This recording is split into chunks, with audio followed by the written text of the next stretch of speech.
Welcome back. In this last video, we're going to take a look at a couple further states and then really try to unpack the distinctive regions that provided such unique independence to the United States in the early 19th century.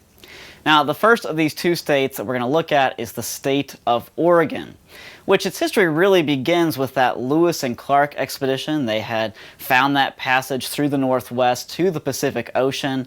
Much of it was already claimed and owned by the United States, but one of the things that was early on seen was that Oregon was somewhat of a disputed territory between the U.S. and Great Britain, which also had a stake in the land. And so one of the things that was achieved through diplomacy was the two nations agreed that the 49th parallel of latitude would be the dividing point between British lands and U.S. lands. So this opened up Oregon for settlement. What's incredible is that Britain, despite having magnificent settlements further north, really had not invested much in the region of Oregon. And so there was opportunity.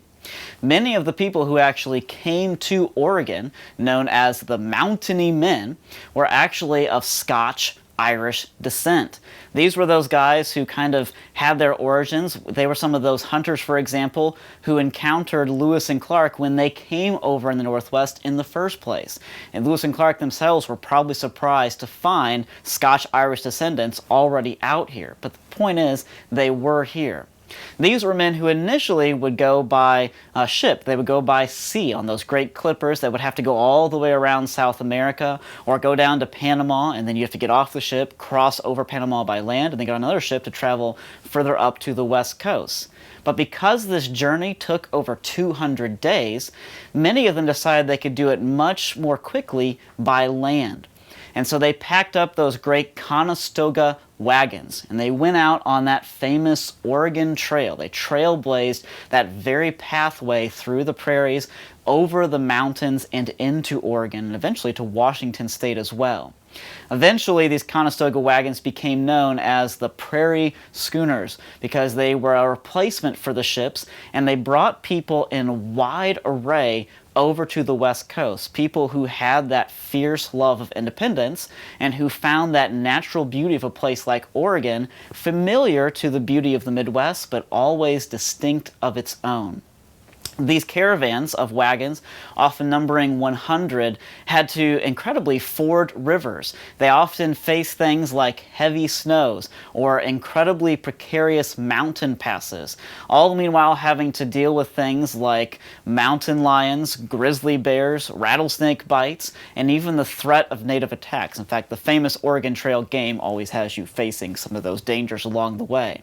But what's remarkable is that even though people often died or suffered some kind of serious wound upon this trail, almost all of the expeditions that set out actually made it to Oregon and established a thriving community over there on the West Coast.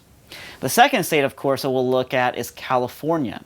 California, which is known for its rich lands, its varied lands of incredible resources, of beautiful weather, which has attracted some 10% of the United States population to this very day. Back in these days, it attracted every nation from Britain to Spain to Russia. They all wanted to be invested there. But the only nation that had really invested much there at this point was the Spanish, and that was through their missions, which provided incredible lights in this part of the world. But the thing about missions is that because they were run by monks who did not marry and thus did not reproduce through the family, it was difficult for these missions to survive century after century. Remarkably, they did. That's because of the vision and the sheer faith of these men who founded them and who kept them going. But still, California lacked settlement communities. It lacked parish settlements. And so that was provided for by, in many ways, United States settlers who were attracted to the resources, to the beautiful weather, and to places like the Bay of San Francisco, which was famous to sailors all over the world as being one of the best, if not the finest bay or harbor in all of the world.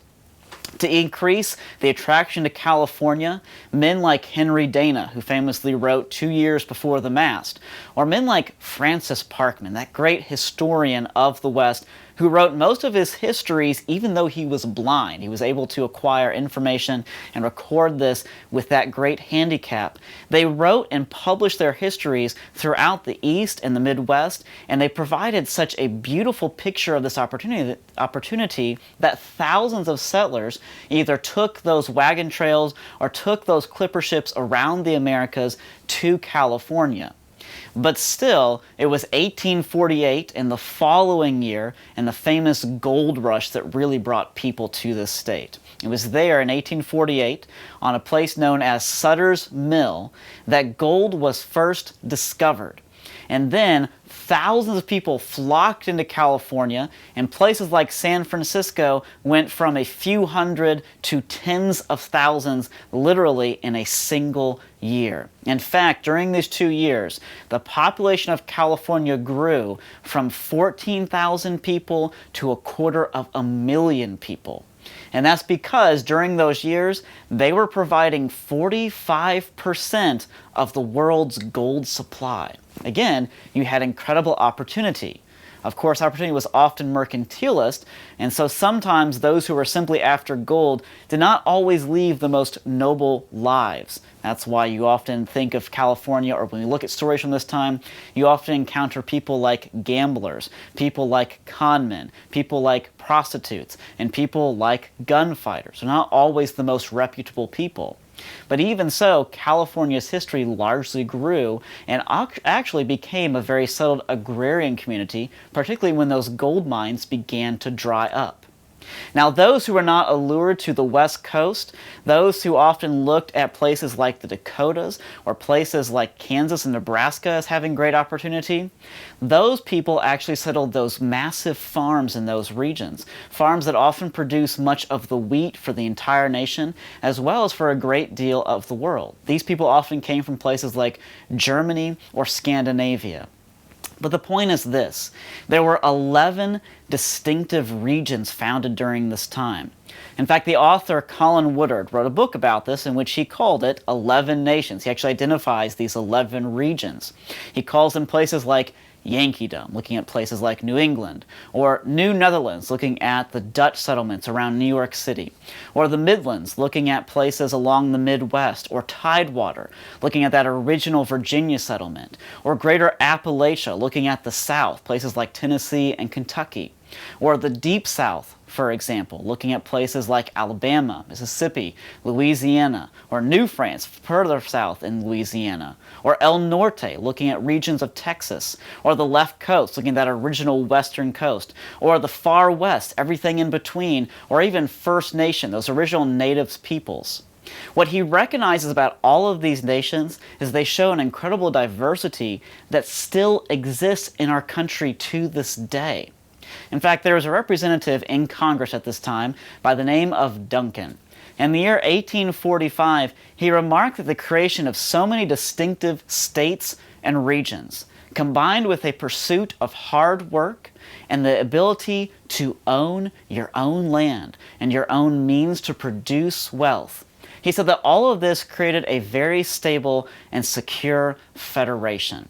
A nation that was truly diversified, that brought power to the states and power to individual regions and kept the federal government in check. It was a beautiful picture that, of course, the Constitution reinforced, but it was possible because people owned their own pursuit of excellence. They owned their own pursuit of property. They did not look to a federal government to be their God.